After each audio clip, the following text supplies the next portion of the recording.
UC has arrived for UNB. Now there are no expectations for UNB and it will be just enjoying the ride for as long as it can do so. As UC has the top alliances, UNB no longer can rely on brute force to overpower its opponents, but has to imply some strategy, especially since it will bring less troops to the battlefield compared to the other alliances. What will UNB do? Let's have a look at the map and tell you what UNB does. UNB is going to race for all buildings.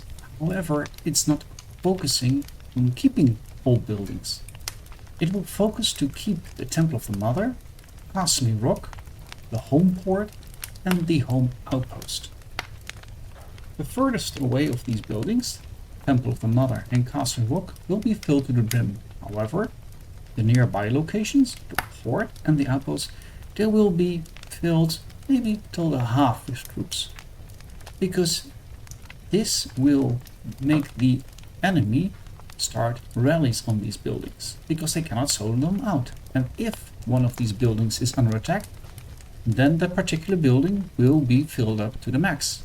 And prior, if it's not needed, those troops that normally would fill up that particular building are free for other places. These other places can be the other buildings which are captured in a race. Those buildings will also then be filled, not to the max, but half. Enough to withstand solos, but not enough to withstand rallies. And if these other buildings are then rallied, those will be then released. There are actually some exceptions.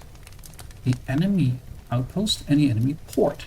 If the enemy loses one of these buildings to UNB, UNB will also defend one of these two buildings. Not only because they give a lot of points, but also it will keep the enemy occupied. Occupied from paying attention to other buildings, as these will not be rallied, and then potentially even UNB can start taking those buildings by themselves. In the end, UNB will have to release some buildings to race for the mines. And if the enemy is really that strong and UNB only has the buildings it has priority for, Temple of the Mother, Castle Rock, the home port and the home outpost, and if it's filled up to the max, it would mean the enemy would have more buildings filled up to the max. So the difference in attendance then would be compensated by troops holding the buildings, because for priority buildings will give more points than the other buildings. So this is all theoretical. What happened in reality? Let's see for the first match, where UNB will face NoC.